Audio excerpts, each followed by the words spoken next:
ఇప్పుడు టీమిండియాకు captain change అన్ని ఫార్మాట్లలో కూడా కెప్టెన్ చేంజ్ అయ్యే అవకాశాలు చాలా ఎక్కువగా కనిపిస్తున్నాయి. ఎందుకంటే రీసెంట్గా T20 వరల్డ్ కప్ గెలిచినా కూడా సూర్యకుమార్ యాదవ్ పర్ఫార్మెన్స్ పైన సెలెక్టర్లలో అయితేనేమి,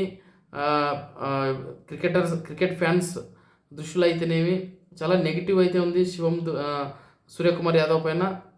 ఎందుకంటే ఏ టీంలో ఏ గేమ్లో కూడా సరిగ్గా ఆడలేదు సూర్యకుమార్. అంతేకాకుండా ఫీల్డింగ్ విషయంలో అయితేనేమి, బౌలింగ్ విషయంలో అయితేనేమి గౌతమ్ గంభీర్ యొక్క హెల్ప్ తీసుకొని అవన్నీ కూడా నిర్వహించడం జరిగింది. అంతేకాకుండా బ్యాటింగ్ ఆర్డర్లో ముందుకొచ్చి ఆడినా కూడా సరిగ్గా ఆడలేకపోయాడు. తక్కువ స్కోర్లకే అవుట్ అవ్వడం జరిగింది. అంతేకాకుండా ఫైనల్లో డక్అవుట్ అవ్వడం జరిగింది. రీసెంట్గా 1 ఇయర్లో మనం సూర్యకుమార్ యాదవ్ బ్యాటింగ్ను మనం అతని స్టాటిస్టిక్స్ని గమనిస్తే అంతగా పర్ఫామ్ చేసిన దాఖలాలు ఎక్కడా కూడా కనిపించడం లేదు. ఈ T20 వరల్డ్ కప్లో సంజు శాంసన్, శివం దుబే ఇలాంటి ఆటగాళ్ళు, ఇషాన్ కిషన్ లాంటి ఆటగాళ్ళు, హార్దిక్ పాండ్యా వీళ్ళందరూ కూడా సరిగ్గా ఆడకపోయింటే నిజంగా మనం ఫైనల్కి రావడం కూడా కష్టమయ్యేది. సూర్యకుమార్ యాదవ్ ఓకే, అతను మేనేజ్ చేయగలుగుతున్నాడు ఫీల్డింగ్, అంతేకాకుండా బౌలర్స్ను మార్చడంలో గౌతమ్ గంభీర్ హెల్ప్ చేస్తున్నాడు తప్పితే ఇతను సొంత టాలెంట్తో పర్ఫార్మెన్స్ చూపించి మిగతా ఆటగాళ్లకు కాన్ఫిడెన్స్ ఇవ్వడంలో సూర్యకుమార్ యాదవ్ ఫెయిల్ అవుతా ఉన్నాడు. మంచి స్కోర్లను చేయడంలో ఫెయిల్ అవుతున్నాడు. దానివల్ల ఏమవుతుందంటే కెప్టెనే సరిగా పర్ఫామ్ చేయకపోతే ఆ మొత్తం ఎఫెక్ట్ అనేది టీం పైన కూడా పడుతుంది. అదృష్టం ఉండి సంజు శాంసన్ అలాంటి బ్యాటర్లు అందరూ కూడా, హార్దిక్ పాండ్యా, శివం దుబే ఇలా ఇషాన్ కిషన్ అందరూ కూడా బాగా ఆడడం, హర్షదీప్ సింగ్, బూమ్రా, చక్రవర్తి వీళ్ళందరూ కూడా బౌలింగ్ కూడా బాగా వేయడంతో ఇండియా ఎలాగో నెట్టుకొచ్చి ఫైనల్కు వచ్చి గెలవడం జరిగింది. నిజంగా ఇదంతా ఒక లక్ అని కూడా చెప్పుకోవచ్చు. సూర్యకుమార్ యాదవ్ అంతగా రిజిస్టర్ కాలేని క్యాప్టెన్ అయినా కూడా టీమిండియా గెలిచింది. సో అతనికి లక్ ఉంది. అయితే ఇదే కెప్టెన్సీ ముందు కొనసాగితే ఫెయిల్యూర్స్ తప్పవు అంటూ కూడా క్రికెట్ విశ్లేషకులు చెప్తా ఉన్నారు. ఎందుకంటే కెప్టెన్ అయినప్పుడు ఎప్పుడు కూడా ఆత్మవిశ్వాసంతో బాగా ఆడితే టీంకు హెల్ప్ అవుతుంది. అంతేకాకుండా మిగతా ఆటగాళ్ళు కూడా బాగా ఆడగలుగుతారు. సో ఇవన్నింటికి కూడా ఒకే ఒక ఆల్టర్నేటివ్ కనిపిస్తుంది సంజు శాంసన్ ఆల్రెడీ రాజస్థాన్ రాయల్స్గా కెప్టెన్గా కూడా వ్యవహరించడం జరిగింది.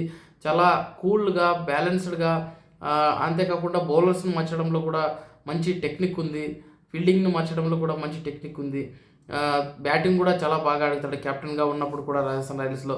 సో T20లకు సంజు శాంసన్ కెప్టెన్ అయ్యే అవకాశం కూడా కనిపిస్తుంది. ఒకవేళ సూర్యకుమార్ యాదవ్ యొక్క వైఫల్యాలు ఇలాగే కొనసాగి ఒక 4-5 మ్యాచ్లు ఇండియా T20లో ఓడిపోతే డెఫినెట్గా అది సూర్యకుమార్ యాదవ్ తల మీదకి వచ్చే అవకాశం కనిపిస్తుంది. అంతేకాకుండా T20 వరల్డ్ కప్ లిస్ట్లో లేని శుభ్మన్ గిల్ వన్డే అండ్ టెస్టులకు కెప్టెన్గా వ్యవహరిస్తూ ఉన్నాడు. యంగ్ ఏజ్ 26 ఇయర్స్లో కెప్టెన్ అవ్వడం జరిగింది.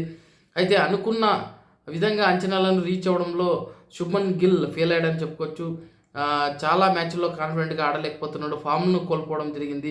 అంతేకాకుండా మెచ్యూర్డ్గా డిసిషన్స్ కూడా తీసుకోలేకపోతున్నాడు. సో ఒక మెచ్యూర్డ్గా ఉన్న సంజు శాంసన్ను వన్డే అండ్ టెస్ట్లో కూడా కెప్టెన్గా చేసే టీమిండియా లాంగ్ టర్మ్లో డెఫినెట్గా టీమిండియాకు అది అనుకూలిస్తుంది అనే విధంగా ఇది ఊహాగానాలు కూడా స్ప్రెడ్ అవుతున్నాయి.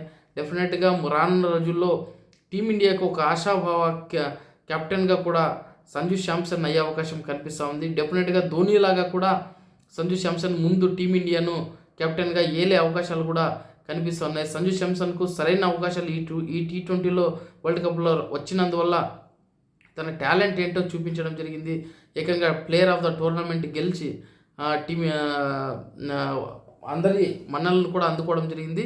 అంతేకాకుండా ముందు భవిష్యత్ స్టార్గా సంజు శాంసన్ అవుతాడనే నమ్మకం కూడా సెలెక్టర్స్లో ఉంది. అంతేకాకుండా ముందు అన్ని ఫార్మాట్లలో కూడా సంజు శాంసన్ కెప్టెన్ అవుతాడనే భరోసా కూడా అందరికీ కూడా ఉందని చెప్పుకోవచ్చు.